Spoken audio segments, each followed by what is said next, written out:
the Hat by Dr Seuss. The sun did not shine. It was too wet to play. So we sat in the house all that cold, cold, wet day. I sat there with Sally. We sat there, we two. And I said, how I wish we had something to do. Too wet to go out and too cold to play ball. So we sat in the house. We did nothing at all. So all we could do was to sit, sit, sit, sit. And we did not like it, not one little bit. Bump! And then something went bump.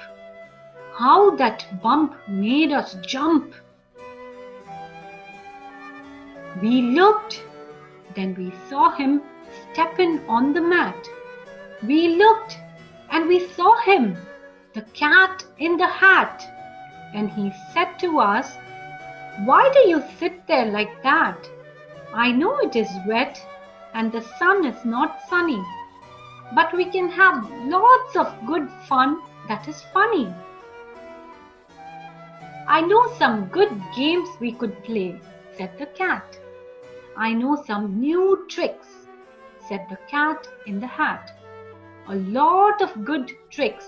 I will show them to you. Your mother will not mind at all if I do. Then Sally and I did not know what to say. Our mother was out of the house for the day. But our fish said, no, no, make that cat go away. Tell that cat in the hat you do not want to play. He should not be here. He should not be about. He should not be here when your mother is out. Now, have no fear. Have no fear, said the cat. My tricks are not bad, said the cat in the hat. Why, we can have lots of good fun if you wish, with a game that I call Up, Up, Up with a Fish. Put me down, said the fish. This is no fun at all. Put me down, said the fish. I do not wish to fall. Have no fear, said the cat. I will not let you fall. I will hold you up high as I stand on a ball, with a book on one hand and a cup on my hat. But that is not all I can do, said the cat. Look at me now, said the cat, with a cup and a cake on the top of my hat. I can hold up 2 books. I can hold up the fish and a little toy ship and some milk on a dish. And look, I can hop up and down on the ball. But that is not all. Oh no, that is not all. Look at me, look at me, look at me now. It's fun to have fun, but you have to know how. I can hold up the cup and the milk and the cake. I can hold up these books and the fish on a rake. I can hold the toy ship and a little toy man. And look, with my tail, I can hold a red fan. I can fan with a fan as I hop on the ball. But that is not all. Oh no, that is not all. That is what the cat said. Then he fell on his head. He came down with a bump from up there on the ball. And Sally and I, we saw all the things fall. And our fish came down too. He fell into a pot. He said, do I like this? "Oh no, I do not. This is not a good game," said our fish as he lit. "No, I do not like it, not one little bit." "Now look what you did," said the fish to the cat. "Now look at this house. Look at this. Look at that. You sank our toy ship, sank it deep in the cake. You shook up our house and you bent our new rake. You should not be here when our mother is not. You get out of this house," said the fish in the pot. "But I like to be here. Oh, I like it a lot," said the cat in the hat to the fish in the pot. "I will not go away. I do not wish to go. And so," said the cat in the hat, so, I will show you another good game that I know." And then he ran out. And then, fast as a fox, the cat in the hat came back in with a box. A big red wood box. It was shut with a hook. "Now look at this trick," said the cat. "Take a look." Then he got up on top with the tip of his hat. "I call this game Fun in a Box," said the cat. "In this box are two things. I will show to you now. You will like these two things," said the cat with the bow. "I will pick up the hook. You will see something new. Two things, and I call them Thing 1 and Thing 2. These things will not bite you. They want to have fun." Then out of the box came Thing 2 and Thing 1. And they ran to us fast. They said, "How do you do? Would you like to shake hands with Thing 1 and Thing 2? And Sally and I did not know what to do. So we had to shake hands with Thing 1 and Thing 2. We shook their two hands, but our fish said, "No, no! Those things should not be in this house. Make them go. They should not be here when your mother is not.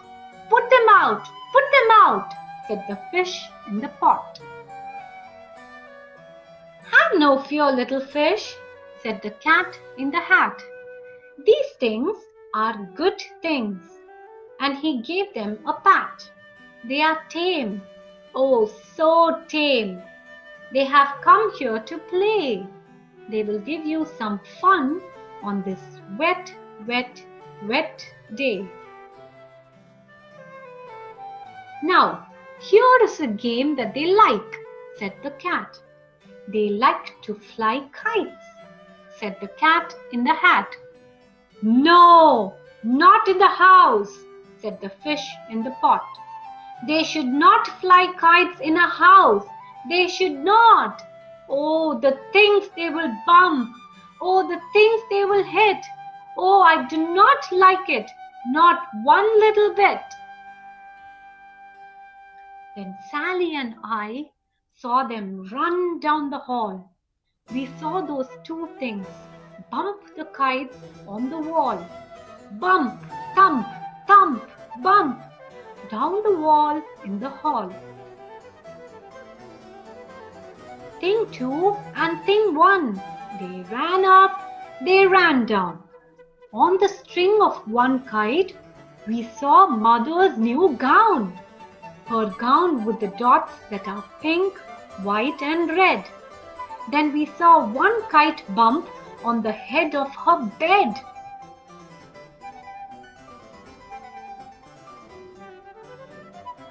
Then those things ran about with big bumps, jumps and kicks, and with hops and big thumps and all kinds of bad tricks.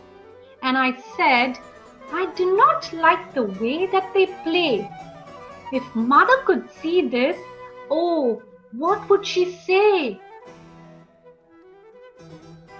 Then our fish said, Look, look! And our fish shook with fear. Your mother is on her way home.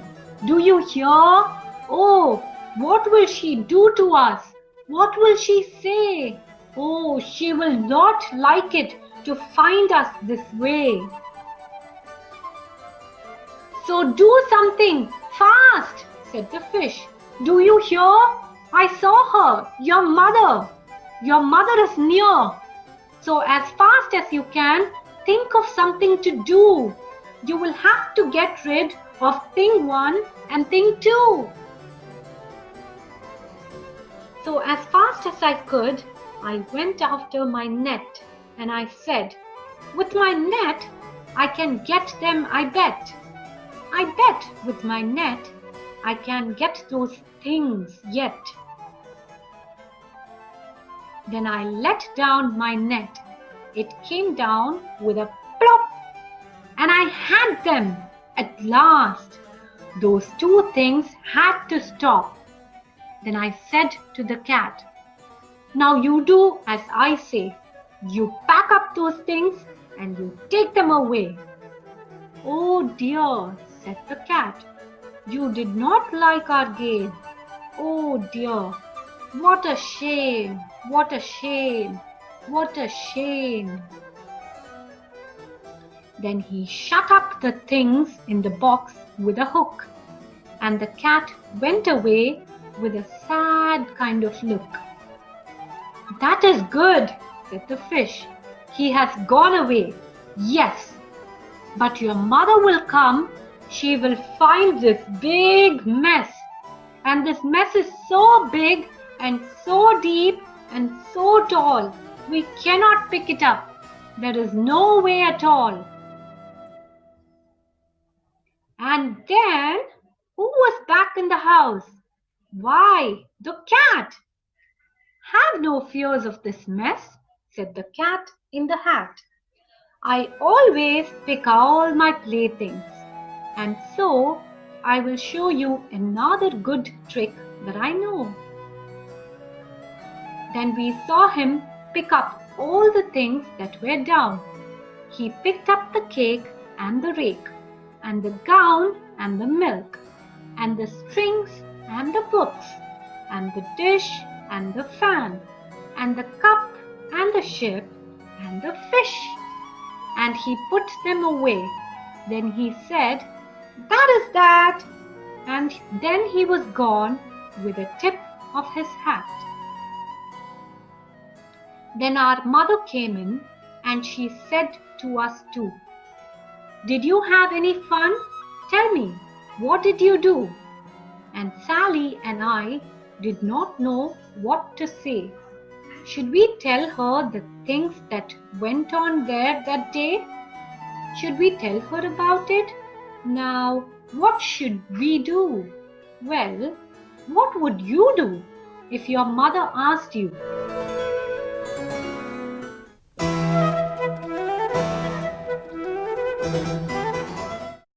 Brown Bear, what do you see? By Bill Martin Jr. and Eric Carle. Brown Bear, what do you see? I see a red bird looking at me. Red bird, what do you see? I see a yellow duck looking at me. Yellow duck, what do you see? I see a blue horse looking at me. Blue horse, what do you see? I see a green frog looking at me. Green frog, what do you see? I see a purple cat looking at me. Purple cat, what do you see? I see a white dog looking at me. White dog, what do you see? I see a black sheep looking at me. Black sheep, what do you see? I see a goldfish looking at me.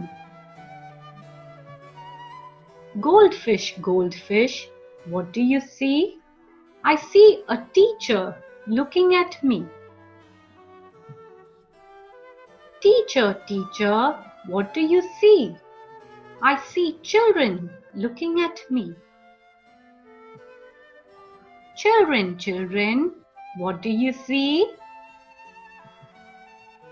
We see a brown bear, a red bird, a yellow duck, a blue horse, a green frog, a purple cat, a white dog, a black sheep, a goldfish, and a teacher looking at us. That's what we see.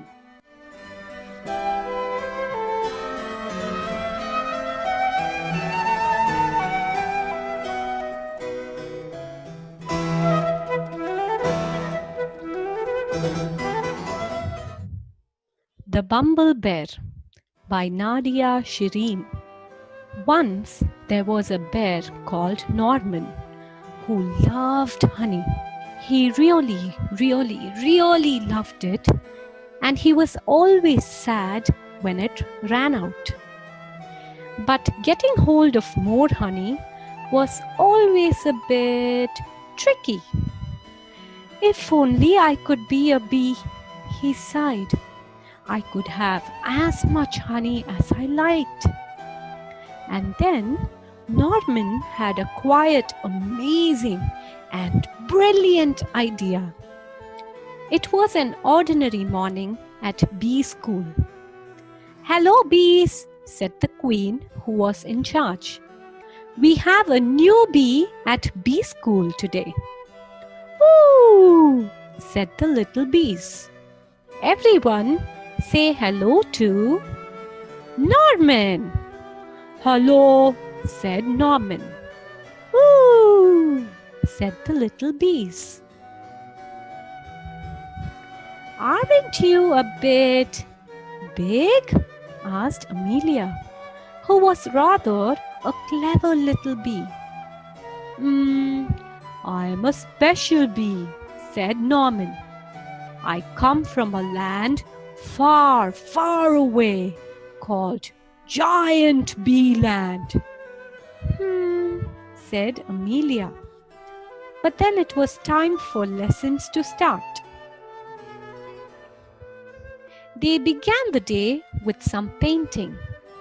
Then Norman joined in with buzzing practice before everyone settled down for a nap. The bees showed him all sorts of games during playtime, and Norman was brilliant at waggly dancing. And then it was time to go home. "Bee school is amazing," thought Norman. He couldn't wait to come back the next day. The next morning was even better. Norman was very good at finding smelly flowers. The bees really liked him. He was so funny and friendly, and he always tried his best, even during flying lessons. After lunch, the bees learned how to chase away anyone who came after their honey, like spiders, mice, toads, or bears. Amelia still felt there was something a bit odd about Norman. She tried to work out what it was. Bears steal honey, smell bad, roar lots. Amelia told the other bees what she had found, but they didn't believe her. "Of course, Norman is a bee," they said. "Just look at him." "He is not a bee, and I shall prove it," said Amelia. She took Norman to the bee's secret honey store. Well, when he saw all that honey, Norman just couldn't help himself. After all, he really loved honey. "See, Norman isn't a bee, he's a bear," said Amelia. "What the jiggings?" gasped all the little bees. Said Norman. He was asked to leave bee school at once. With Norman gone, things were very quiet at bee school. "Norman was such a funny bee," sighed the bees. "Norman was such a busy bee," sighed Amelia. "Norman was a naughty bear," said the queen. "And bee school is no place for bears." But later that night, the bees heard a loud crash and a diabolical roar. "Oh no!" they cried. "It's a bear!" And this bear was big and nasty and trampled all over bee school. It grabbed the hive and started to shake it. The bees tumbled out in a panic. They tried to chase the bear away, but it was just too big and too bad. But then a fearsome, buzzing beast burst through the trees. "Buzz! Eek!" squealed the bear. "It's a giant bee!" And it ran away as fast as it could. The bees were saved and Norman was a hero. They gave him a big pot of honey and the queen presented him with a special award. "You definitely aren't a bee," said the queen. "But you are no ordinary bear. You are, I think, a bumble bear." And bumble bears were definitely allowed to go back to bee school.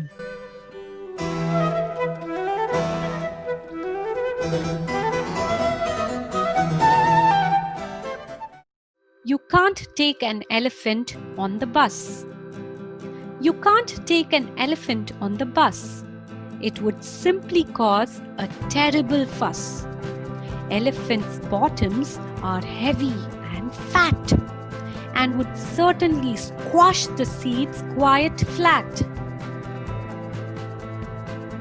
And don't sit a monkey in a shopping trolley, for monkeys are naughty and find it jolly to snatch your shopping and chuck it about. No, leave monkey at home when you go out. Nor should a tiger travel by train. Think of the panic. Think of the pain. Tigers are built to spring and to leap. Think of the passengers half asleep. And don't hail a taxi if the driver's a seal. With such slippery flippers, he can't grasp the wheel. The taxi will slither and probably swerve, then throw everyone out at the very next curve. A centipede on roller skates is rather bizarre. With 100 feet, he would go fast and go far, but to put on his boots would take him an age. He would get in a temper. He would get in a rage. And don't put a camel in a sailing boat. It's far too tricky to keep afloat. His hump and his feet would, I think, capsize the vessel and make it sink. A giraffe in an aeroplane wouldn't be right. The roof of a plane just hasn't the height. With legs and a neck so bony and long, a giraffe on a plane would simply be wrong. And don't ask a whale to ride a bike. Just imagine what it would be like without a bottom to sit on the seat. And how would he pedal without any feet? A pig on a skateboard? Another mistake. He would be too heavy. It would probably break. Or his trotters would totter, unable to grip, and up and over the skateboard would flip. And I wouldn't put a hippo on a hot air balloon. The basket's too small. There wouldn't be room. And if it did fly with hippo's great weight, it would come crashing down in a terrible state. And never let a bear near an ice cream van. Bears gobble up ice cream as fast as they can. And if they are stopped, they get annoyed. And an angry bear is one best to avoid. Then how can we travel? The animals shout. How can we animals get carried about? What's the best vehicle? We haven't a clue. Well, I've got an idea. How about you? Yes, animals on roller coasters are good for a laugh. There's room here for everyone, even giraffe. So it's goodbye to skateboards, balloons, and that bus. For we now have a conveyance that suits all of us.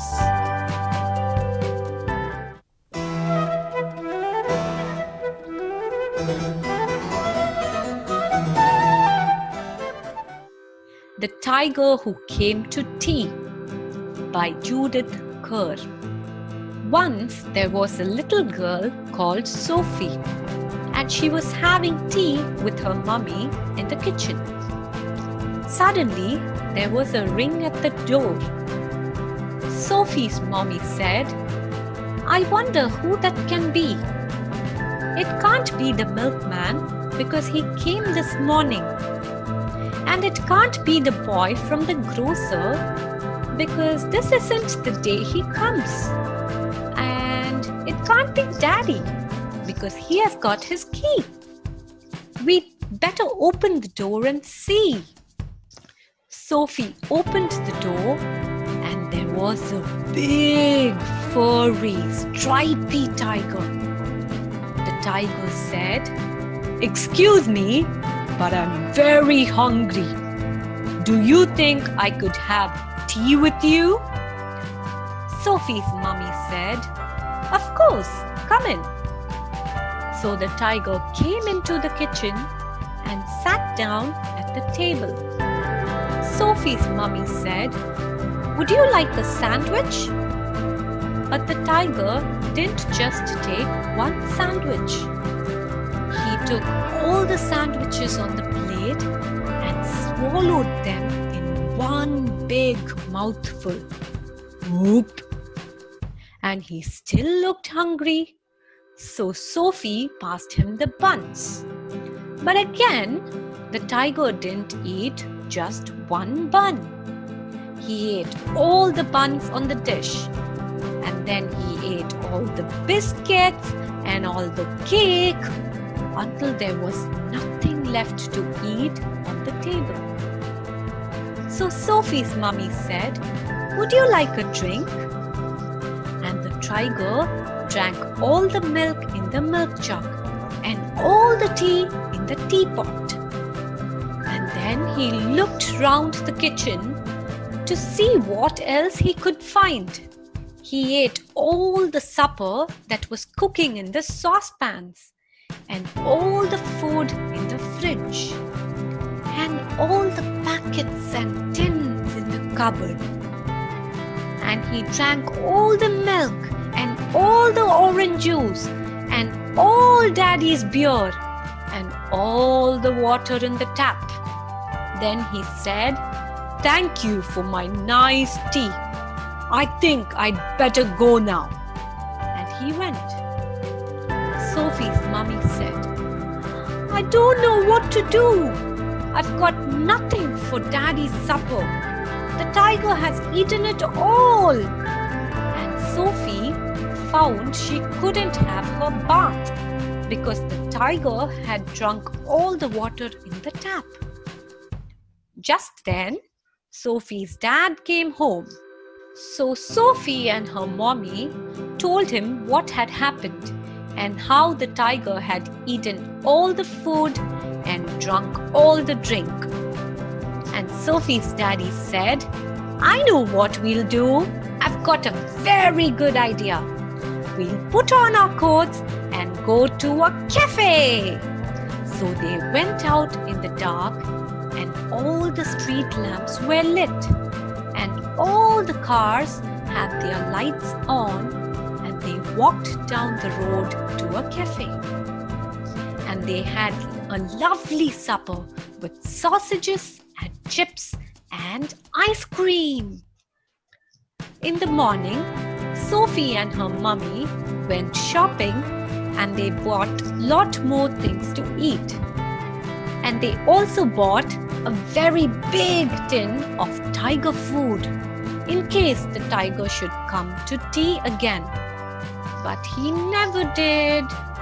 Goodbye.